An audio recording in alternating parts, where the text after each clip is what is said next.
gente querida, gente hermosa que nos ven todos los viernes a las 7 de la noche, que es la cita todas las semanas. Estamos, se nos vino la gente del Remolino. Hoy le damos un saludo a la gente del Remolino, especialmente a la iglesia Monte Moriah, una iglesia que le tenemos mucho cariño. Hoy está con nosotros un pastor que fue uno de los primeros pastores que nos abrió las puertas cuando comenzamos en el ministerio. De hecho, fue al primer pastor que le prediqué una cruzada. Y cuando le envié y le hablé sobre estar aquí con nosotros en este episodio, o aquí en Hablemos de Todo, siempre nos dijo, Caro, cuenta conmigo. Y se nos vino desde el Remolino el pastor José Arteaga. Así que como usted está, José Arteaga. Pastor. Bueno, gracias, hermano Jesús. Para mí es un privilegio estar compartiendo con ustedes acá esta programación que también me ha tocado verla, ¿no? Y de seguro todos los temas que se han tratado han sido muy productivos y muy de bendición para lo que es el pueblo cristiano. Doy gracias Amén. a Dios por tu invitación pues, a este lugar y bueno, vamos a gozarnos en este día. No, aquí eres bienvenido y esperamos poder. Queremos tratar un tema, pastor, sobre la iglesia, porque eres pastor, más adelante nos vas a comentar un poco de eso. Pero cuando comenzamos en una obra, o cuando estamos en una obra, o siempre la pregunta que solemos hacer es la siguiente: ¿cómo hacer para que mi iglesia crezca? Cuando la pregunta debería ser, ¿qué es lo que está impidiendo el avance de mi iglesia? Sí, Entonces muchas veces buscamos estrategias para crecer como iglesia, pero omitimos aquellas cositas que están impidiendo el crecimiento. Entonces temas como estos vamos a estar desarrollando más adelante. Pastor, pero quiero que me comentes un poco quién es José Arteaga. Ok. Bueno, esa pregunta es bastante importante. Extensa, sí. Sí, extensa porque cada uno de nosotros tenemos una historia, pero en resumidas cuentas, nosotros somos siervos del Señor. Amén, así es. Ahora, bueno, puedo hablarte de mi vida cristiana y ministerial. Yo comencé hace alrededor de 23 años a caminar en las cosas del Señor. Y bueno, desde que tenía 3 meses, a los 3 meses que llegué a la iglesia, comenzó Dios a hablarme, a ministrarme. A tratar contigo. A tratar contigo, o conmigo acerca de lo que era el ministerio. El llamado. Cuando tenía alrededor de 2 años, Dios me habló acerca del ministerio en mi comunidad. O alguien de parte de ¿Siempre, Dios. siempre has vivido en el Remolino? Sí, siempre he vivido en el Remolino. Bueno, o sea, hay 2 sectores, lo que es Remolino 1 y Remolino 2. Siempre viví en el Remolino. Luego, cuando me casé, me mudé como que dice un poquitico más allá. Hoy en día, pues, estamos viviendo allí. Pero eso es como que la misma sociedad. Sí, la misma zona, ¿no? Comunidad. Hubo alguien de parte de Dios que me habló acerca del ministerio en mi comunidad y me dijo, bueno, en su tiempo tu ministerio cobrará identidad en esta comunidad. Bueno, toda la vida he servido al Señor ahí en aquel tiempo se llamaba la Iglesia Sol de Justicia, hoy en día se llama Ministerio Monte Moriah. Bueno, trabajé en diferentes áreas hoy. Trabajé en diferentes áreas en el ámbito de lo que fue el servicio. Fui ujier de la iglesia, fui músico de la iglesia. Como escalando. Sí, muchas áreas, hasta maestro de niños, de escuela dominical. Y luego Dios comenzó a usarme en la parte de lo que es la predicación. Fui al Instituto Bíblico, me preparé durante 3 años y medio el Instituto Bíblico de las Asambleas de Dios. Nosotros somos de las Asambleas de Dios de Venezuela. Y bueno, allí Dios me fue preparando al lado de quien era mi pastor en ese tiempo. Fui un servidor, fui un acompañante de ese ministerio. Y bueno, llegó un momento en que me tocó salir, pues, o sea, a la parte de lo que era el campo de fundación de obra. Me tocó trabajar ahí cerca en lo que era el Remolino 2, luego me tocó aquí en el Venado. Aquí en el Venado trabajé por un tiempo también. Luego me tocó ir a Ciudad Ojeda. En Ciudad Ojeda trabajé 7 años, me tocó al lado de mi esposa y bueno, Albert, que está aquí, que me está acompañando, él estaba muy pequeño. ¿Cuándo tomaste el pastorado como tal en el Remolino? En el Remolino lo tomamos hace 7 años. Hace 7 años. El 7 de junio, específicamente el año 2017. ¿Cómo fue esa transición? ¿Cómo fue? Inesperada. La palabra sería inesperada. ¿Por qué inesperada? Porque bueno, yo estaba enfocado y proyectado en el trabajo que tenía en Ciudad Ojeda. Ya habíamos fundado una obra desde cero y ya teníamos los creyentes que se estaban como acostumbrando a nosotros. Pero cuando viene ese reto, entiendo que es mi casa, pues es mi congregación. Claro. Tocó la salida de quienes fueron mis pastores, ¿verdad? Y en esa salida, esa transición, se me hace a mí la propuesta que me hace primero los pastores salientes, segundo me lo hace la organización y tercero me lo hace la iglesia, ¿no? Y en base a todo eso, ya sabiendo que había una palabra de hacía muchos años, bueno, caminamos en base a él. Caminamos en ese plan que Dios tenía para nosotros como familia. No fue fácil porque nos tocó asumir una obra en crecimiento, porque precisamente la obra del Remolino ha sido una obra que tiene líderes, tiene personas preparadas, tiene otras fundaciones de diferentes obras, y nos tocó asumir el reto. En un primer momento fue como muy difícil en el sentido de que, ¿cómo hacemos? Porque primero éramos como que parte de ese equipo ministerial, ahora tocaba estar al frente. Sí. Pero Dios en su camino fue ayudándonos a seguir haciendo el trabajo, ayudándonos a seguir creciendo con la gente. La misma gente nos tuvo una aceptación, los que eran los amigos de uno, los líderes que se formaron con nosotros, que de repente nos tratábamos de una manera muy amistosa. Ahora le tocaba entonces, decirte pastor. oye, pastor, y eso, claro. sí, eso fueron, sí, esos cambios vienen. Ajá, claro. esos cambios, ¿no? Y Dios nos fue honrando. Pero ya tenías como un testimonio, o sea, como una imagen Sí, claro, de liderazgo. Por supuesto, en casa siempre cuando mi pastor salía nos dejaba al frente. Sí. Cuando él estaba en un lugar, él decía, bueno, yo cubro esta área, tú cubres la otra, preparamos el liderazgo. Porque muchas veces, pastor, las iglesias son dirigidas por una personalidad. Cuando hablo de una personalidad es que hablo de un pastor que como tiene esa capacidad de liderazgo, la iglesia se mueve como el pastor dice, como el pastor habla, pero a veces eso es una bendición y a la vez se convierte como en un problema. Porque cuando el pastor muera, ¿a quién va a seguir la iglesia? Eso le pasó a Moisés. Moisés, el pueblo seguía a Moisés. Cuando Moisés muere, le costó a Josué seguir con el liderazgo, porque la personalidad era Moisés. Entonces muchas veces el pastor, como era la personalidad, es más, no sé si te has dado cuenta que hay muchas congregaciones que la iglesia, cuando está el pastor, la iglesia acude completa. Pero si el pastor faltan muchos de ellos. Sí. Porque ellos siguen a la personalidad y no siguen al propósito de la iglesia. Entonces cuando hay un propósito de la iglesia, es donde la iglesia se compromete toda a cumplir con ese propósito. Entonces, no sé si te ha pasado un poco en el ministerio tuyo como pastor ahora, que cómo trabajas el molde de iglesia, o sea, cómo le das propósito a tu iglesia. Ok. Te hablaría de la parte estructural, ¿no? Sí. Primero vamos a estar claro que la obra es del Señor y la sostiene el Señor. Primero la presencia de Dios, el Espíritu Santo, ese es un tema que es indiscutible. Ese es el entorno que a nosotros nos debe rodear siempre.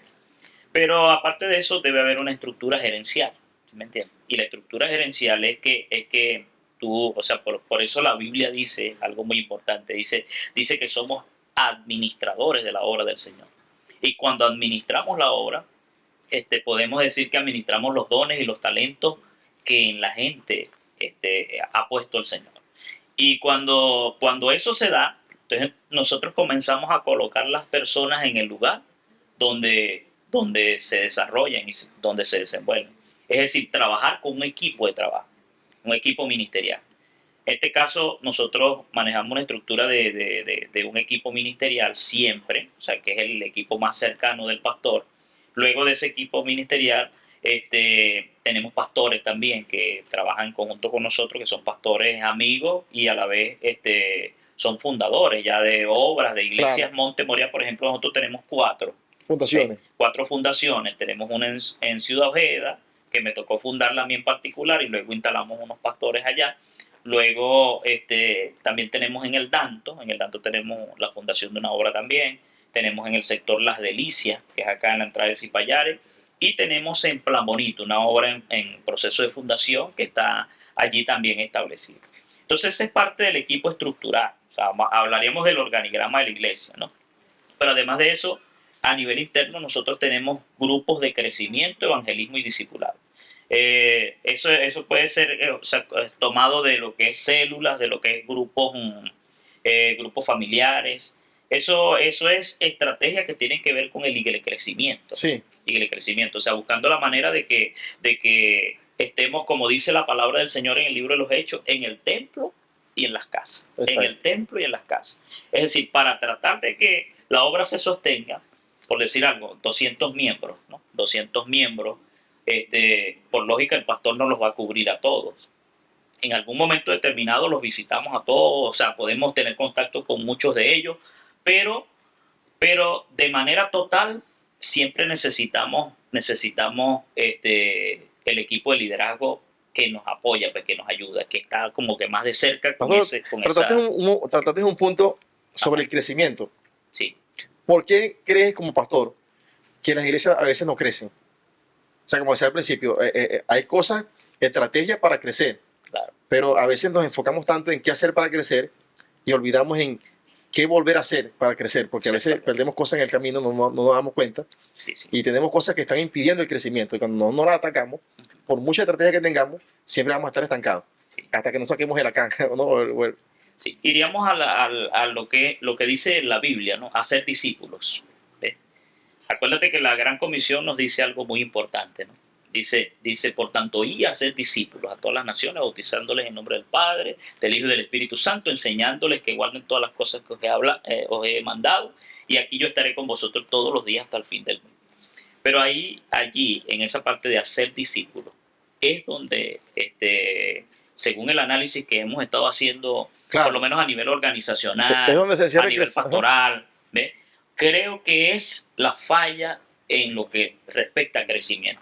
¿Sabes por qué? Porque la iglesia o sea, nosotros tenemos muy buenas estrategias para ganar, que es un paso en el camino.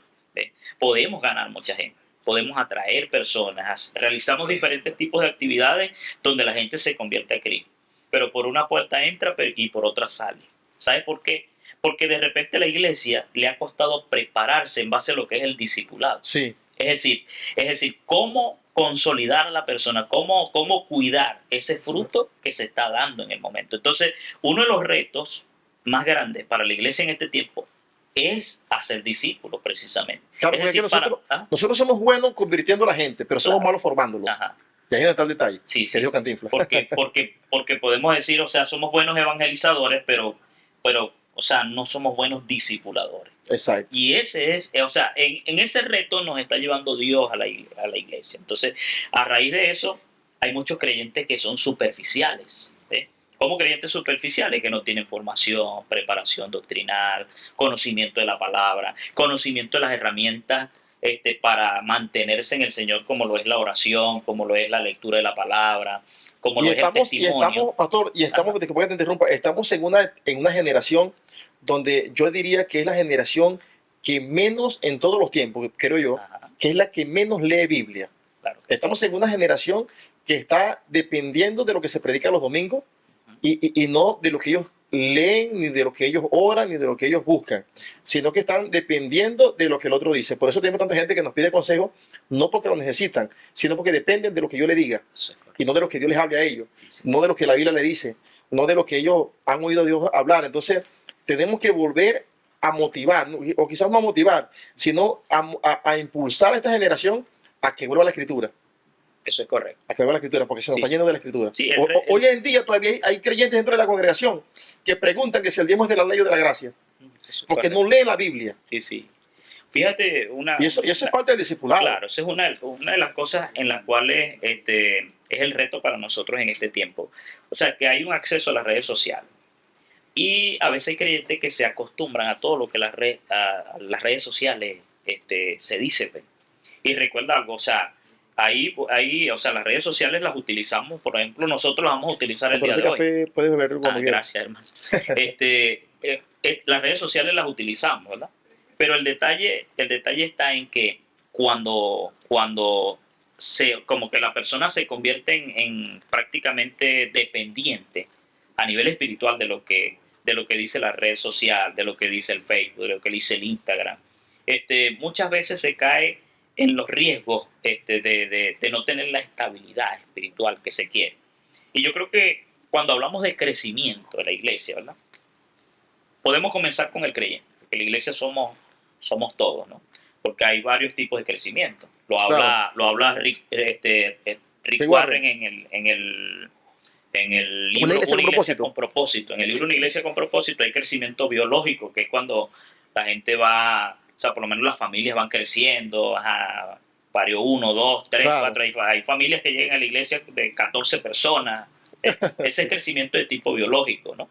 Hay un crecimiento que es de tipo numérico, que es el mayor alcance que nosotros podamos llegar a tener a nivel comunitario de las familias. Por ejemplo, hay familias, o sea, hay iglesias que son grandes, pues, o sea, y tienen un impacto a nivel comunitario. Ese crecimiento numérico. Pero cuando hablamos de crecimiento en el creyente, hablamos del aspecto integral, ¿no? De lo integral en el creyente. Entonces, podemos decir que para decir que estamos creciendo, no solamente tiene que ver con lo biológico y con lo numérico, tiene que ver con lo integral. Y lo integral es la parte espiritual. Primeramente la parte espiritual porque todo creyente crece es a nivel espiritual. Y segundo, en la parte de lo que es el desarrollo de esos dones y talentos que la gente tenga y los ponga en práctica tanto en la iglesia como fuera, ¿verdad? Allí podemos ver un punto de desarrollo. Y lo tercero que dice Rick Warren en ese libro es que cada persona que llega a la iglesia tenga, como que dice, o sea, que haya un espacio para ella. ¿Cómo es eso? Tú tienes que tener un espacio para el profesional, tienes que tener un espacio para la ama de casa, tienes que tener un espacio también para el deportista, Para los empresarios. para el empresario. O sea, todas las personas tienen que tener de una u otra forma un espacio en esa parte visionaria de la iglesia. Yo creo que la iglesia siempre tiene que tener, hay una visión colectiva para toda la iglesia de Cristo, y es el de que tenemos que ganar almas y hacer discípulos. Pero tiene que haber una visión particular que tiene que ir enmarcada, por ejemplo, en diferentes propósitos. Nosotros tenemos 7. ¿Ves? El primero es la adoración, ¿ves? Porque todo, o sea, la iglesia existe es porque vamos a adorar a Dios. Lo segundo que tenemos es el evangelismo, ¿no? El evangelismo se puede hacer de diferentes formas, de diferentes maneras, cruzadas evangelísticas, campañas, estrategias de crecimiento, se utilizan las redes sociales, evangelismo en las calles, evangelizar las cárceles, los hospitales. O sea, esas son diferentes estrategias porque todo, o sea, la iglesia de Cristo siempre tiene que evangelizar. Es el punto. Es la esencia de la iglesia. Es la esencia. Sí. El evangelismo también tienes que tener una preparación, un discipulado para la gente. Claro, pues es que evangelismo sin discipulado es inútil. Sí. O sea, tiene que haber un discipulado porque, o sea, el creyente se gana, se consolida, se disipula y luego se envía a hacer el trabajo. ¿Ves? O sea, tiene que tener por lo menos en tu congregación, por lo menos un espacio para preparar el liderazgo. Porque es que muchas veces, pastor, no sé si lo has visto, muchas veces, pastor, se nos entrega una persona que viene de un mundo cargado de vicio, alcohol, droga, mujeres. Entonces creemos que por el simple hecho de haber confesado a Jesús, ya esa persona quedó libre. Esa persona se va a levantar el otro día con los mismos ataques, con los mismos deseos Claro que sí. de querer consumirse un cigarro, de querer beber otra vez el alcohol, o de querer ir a la mujer con la que se acostó la noche anterior. Él va a querer levantarse con esos deseos. Y para eso es el discipulado. Y muchas veces decimos, no, es que ese se descarrió porque es inmaduro, porque esto, por aquello. No, se descarrió porque nosotros fallamos como maestros, que no supimos discipular y formar a esa persona. Sí. Y entonces muchas veces las personas se nos van es por la falta de atención del líder hacia esa persona, porque nosotros como líder estamos llamados a edificar, y la edificación tiene que ver con construcción, con un bloque, un ladrillo a la vez, un saco de cemento a la vez. Entonces eso va a costar mucho trabajo. Eso es correcto. Formar a una persona. Entonces muchas veces la gente se nos va, no es porque sean maduros, son personas que vienen amarradas de un mundo, y si nosotros no la formamos y le enseñamos carácter bíblico, la persona se nos va a ir a la primera. Sí. Bueno, dijiste algo muy importante, ¿no? Y es precisamente lo que es carácter, ¿no? Y bueno, en algunas ocasiones se cree que el carácter tiene que ver más que todo con esa persona que habla duro, con esa persona que... Sí, con temperamento. Sí. Pero cuando hablamos de carácter, hablamos de firmeza en las cosas del Señor, ¿no? Perseverancia, firmeza. Por ejemplo, en mi caso, pues, y en tu caso, ¿no? Tú eres una persona joven a nivel ministerial, Yo tengo 38, tú creo que tienes 30 35. 35. Estamos ahí, Sí, estamos ahí cerquita. Aparentamos muy poco, pero... Contemporáneos. Ahora, Jesús, fíjate tú, yo me convertí al Señor a los 16 años. 16 años, recién salido del bachillerato, acepto a Cristo y comienzo a caminar en las cosas del Señor en esa edad. O sea, una edad que vos sabéis que, o sea, que es muy vulnerable, ¿no? O sea, para las tentaciones, para cantidad de cosas que ofrece el mundo, ¿no? Claro. Con todo y eso, hubo disposición para estar firme allí. ¿Cuántas cosas no nos ha tocado enfrentar en el camino? En 23 años que tenemos caminando las cosas del Señor, ¿cuántas cosas no ha tocado enfrentar? Pero sobre todo eso, ha estado siempre ha estado lo que es el conocimiento de la palabra, de lo que dice la Biblia, los principios bíblicos. Principios que están siempre allí. Los tiempos pueden pasar, Claro. pueden cambiar, la tecnología puede avanzar, pero los principios bíblicos nunca cambian. Nunca cambia. Y son innegociables. Puede cambiar la estrategia, pero no el principio. Claro, el principio siempre está allí. Claro. Entonces, cuando tú enseñas principios a tu generación, yo creo que va a ser una generación permanente. Bueno, ahí me estás dando entrada para hacerte la siguiente pregunta. Ajá. ¿Por qué crees que hay tantas personas de iglesia en iglesia? De repente, hoy lo vemos en una iglesia, pero mañana lo vemos en la otra. Ajá. Y luego en la otra andan como que Sí. saltando de estadio en estadio. Sí. ¿Por qué crees que hay ese tipo de personas? Bueno, hablamos del carácter primero, ¿no? El carácter del cristiano es porque de repente sus inicios no fueron de una base de principios, ¿no? O sea, de repente iniciaron Como que no fueron formados. no fueron formados. O sea, Sí. no hubo esa formación de entender de que un cristiano cuando va de iglesia en iglesia, el problema no son las iglesias, no son las congregaciones. El problema lo tiene la misma persona porque hay como una insatisfacción de querer tratar de buscar en diferentes lugares lo que a la final no se va a conseguir. ¿Por qué?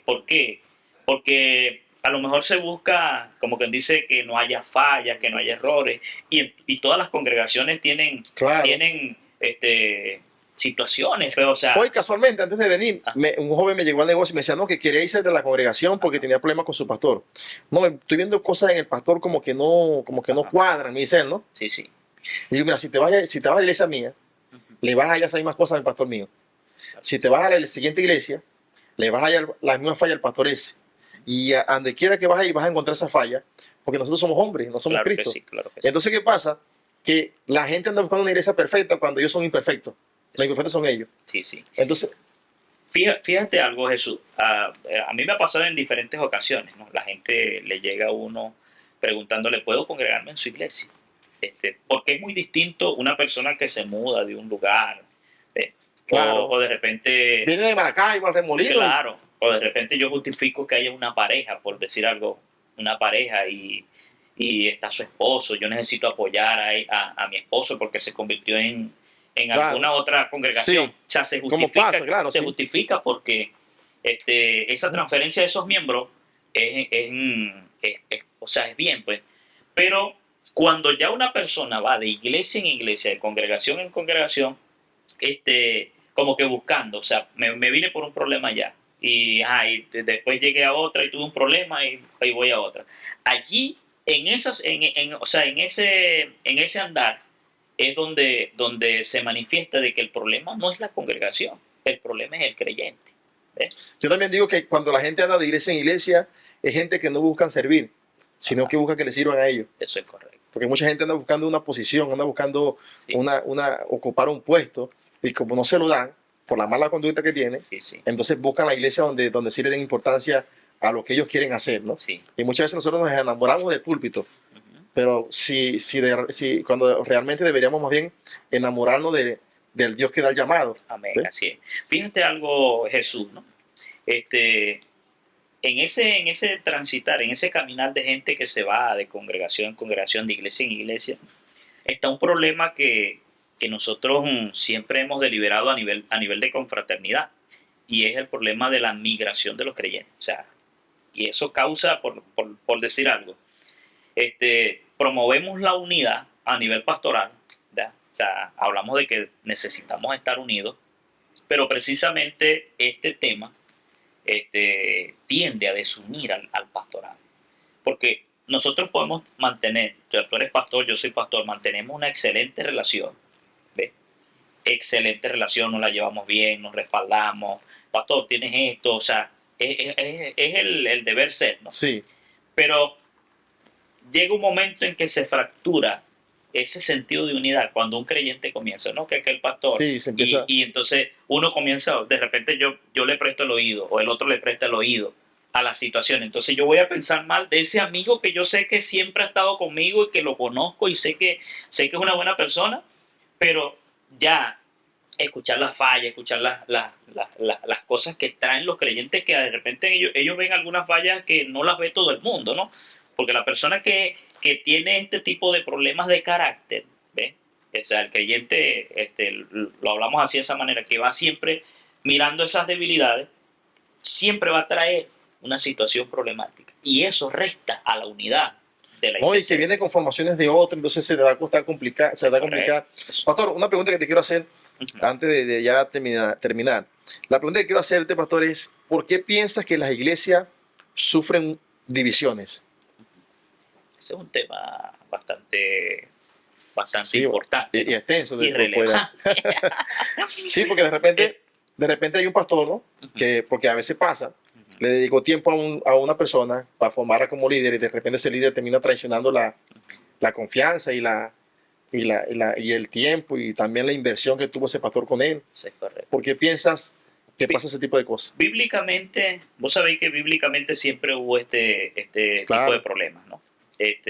Por ejemplo, yo leía algo temprano, leía algo acerca de esto, ¿no? Y decía que es necesario que hayan estas disensiones para que se manifiesten los que son aprobados, ¿no? Porque precisamente cuando se dan este tipo de fracturas, Dios siempre tiene, Dios es el juez justo y Él sabe quién tiene y quién no tiene la razón. Eh, no en todas las ocasiones el creyente, podamos decir, es el culpable de alguna división como tal, ¿verdad? Porque precisamente al principio hablamos de la administración de lo que es el liderazgo, administrar el liderazgo. Hay líderes que son buenos, que tú sabes que tienen ministerios, ¿verdad? sí, Y esos líderes que tienen ministerios hay que dejarlos que se desarrollen. Pero yo debo ser, en vez de ser como que una pared como que de impedir el avance para ese ministerio, yo debo ser más vale un trampolín que lo ayude a crecer, a impulsarse. Entonces, precisamente cuando esas cosas se dan a nivel pastoral, te hablo de los primeros los errores a nivel pastoral, ¿ya? Entonces, se da como que, o sea, la gente se impacienta y bueno, o sea, se va a ejercer su ministerio así como que de manera muy particular y lamentablemente, hermano Jesús, se lleva gente, ¿ve? Lo primero que se van a seguirlo son la familia y después de la familia entonces hay algunos creyentes que los tienen amigos, simpatía sí. con ese liderazgo y es allí donde se fractura la iglesia, ¿ve? Pero también vamos a estar claros, ¿no? Por ejemplo, tú tienes un liderazgo en tu congregación, cada quien ejerce liderazgo en su iglesia, ¿no? Y vamos a estar claros que todas las cosas se hacen en su debido tiempo. Claro. Yo participé en mi congregación siempre como un ayudante. Mi pastor predicaba campañas, enseñaba en la iglesia, predicaba en la iglesia, ministraba a los enfermos, los endemoniados, a todo eso. Pero siempre entendí que había un pastor y que jamás y nunca Claro, yo una cobertura, sí. sí, había una cobertura pastoral y que mi tiempo lo tenía reservado Dios para mí. O sea, la fecha para yo ser el pastor general de la iglesia, Dios la tenía preparada para un tiempo determinado. Es O que sea, allí, no necesité, por ejemplo, en lo particular, yo no necesité dividirle la iglesia al pastor para poder crecer claro, como pastor, como líder, ¿ves? Y no autonombrarme, ¿no? Porque yo sé que Dios me había llamado a pastorear. Apenas tenía 2 años en el Evangelio, ¿no? Dios me llamó a pastorear. Pero no fue un autonombramiento, hubo gente que aprobó tu que ministerio. reconocía tu Ajá. Por ministerio. ejemplo, eso es bíblico, ¿no? ¿Qué dice la Biblia? Hay un presbiterio que te reconoce como pastor, que te unge como pastor. Claro. El primero que aprueba tu liderazgo, tu ministerio, es tu pastor, ¿no? Entonces, si tú te levantas en contra, de repente él está claro que hay un llamado de Dios, pero entonces el llamado tiene que ir acompañado del tiempo, el kairos de Dios. O sea, hay un kairos de Dios para cada quien. Cuando se desata. Entonces, a raíz de eso se divide la iglesia. ¿Ve? Hay otros factores, por ejemplo, divisiones a nivel conciliar, ¿no? Porque los concilios se dividen, ¿por qué? Por las diferencias doctrinales. Porque hay un problema de que hay una forma de interpretar una cosa y otros la interpretan de otra manera. El problema sería en la interpretación que la persona le da a la Biblia, ¿no? Claro. Pues la Biblia no está obligada a nuestra propia interpretación. Ella, como dice la regla de la hermenéutica, ella es su propio intérprete. Si tiene una propia interpretación allí, que es para todos. O sea, yo me adapto a lo que ella me dice a mí. Yo no voy a adaptar la Biblia según mi pensamiento, según mi pensar, según mi sentir, y es allí donde está el problema, ¿no? Entonces se dividen concilios. ¿Por qué? Porque hay un problema de interpretación bíblica. Hay una situación doctrinal donde dice, bueno, yo no estoy de acuerdo con esto ni con aquello, entonces yo me llevo mi gente. Hay una palabra que se le escuché, creo que fue al apóstol Raúl Ávila. Él decía que el peor error de un pueblo es darle poder a un ignorante. Y muchas veces nosotros también pasamos por esta situación cuando le damos responsabilidad a gente que ni siquiera lee Biblia, solamente porque los vemos funcionar de una manera amable o porque vemos un don de servicio sobre la persona. Ya creemos que la persona califica para ser pastor, para ser profeta, para ser evangelista, solamente porque vemos un servicio en la persona. Y darle poder a una persona que ni siquiera ha pasado por un instituto bíblico o que ni siquiera ha pasado por un taller de teología o por algo que lo forme, claro que sí. Ahí va a estar el peligro, porque cuando esa persona entonces ve toda esa autoridad y toda esa responsabilidad que está teniendo, entonces ahí donde se le suben que dice uno, se le suben los humos a la cabeza. Sí, sí. Y ahí viene a deteriorarse la confianza que yo le brindé un día.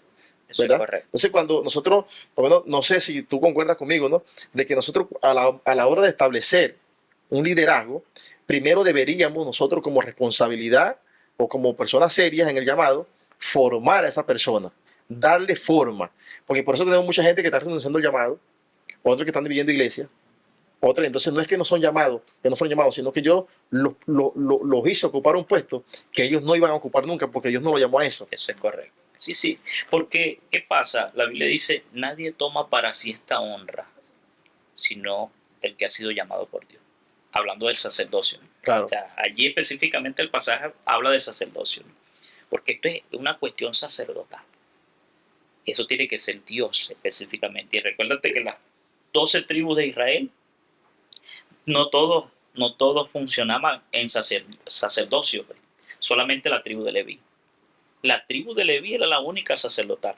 Es decir, habían 11 tribus que no estaban en el sacerdocio. Entonces, ¿qué quiere decir esto? Que por ejemplo, la tribu de Leví era específica y había una gran multitud. O sea, de 12 tenés una sola y tenés 11. Esto me da un número específico en la iglesia. No todos son llamados al ministerio. Pero entonces la gente que asume el ministerio, tiene que en realidad ser llamado por Dios. Eso es muy importante. Si no hay llamado, yo digo que de conversar creo que era con el cuñado en un episodio que tuvimos, que el llamado tiene que ir acompañado mucho de la pasión, porque tenemos pastores que son pastores pero que no son apasionados por el pastorado. Sí, sí. Y ahí se deteriora el llamado, porque tenemos un pastor que no funciona. Por ejemplo, mi pastor todos los días a las 4 de la mañana está en la iglesia. Él todos los días a las 4 de la mañana está en la iglesia. Él está en primero en todo, para barrer la iglesia, para pegar un bloque, él es el primero que llega y el último que se va. Porque siente pasión por el llamado. Cuando hay un pastor que no siente pasión por el llamado, vamos a tener una iglesia estancada, atrasada, porque lo que va a traer crecimiento es la pasión. La pasión. Yo creo que ella dice que la pasión siempre te va a meter en problemas, porque la pasión te hace hacer cosas que no te pidieron. Siempre vas a ir más allá de lo que te pidieron, porque eres un apasionado. Sí, sí. Cuando trabajamos con apasionados, siempre vamos a tener rendimiento y crecimiento. Pastores que no son apasionados, pastores que tienen una iglesia estancada, atrasada, allí porque no hay pasión. Sí, ¿sí? Sí. Entonces, yo creo que ya estamos cerrando, ¿no? Hay algo que asumí en lo particular con respecto a lo que es crecimiento de la iglesia. Es que es como lo que lo dice la parábola de los talentos. Si a ti te entregan 5 talentos, tú debes buscar la manera de entregar 10. ¿Sí me entiendes? Claro. Y eso es crecimiento, eso es avance, ¿no?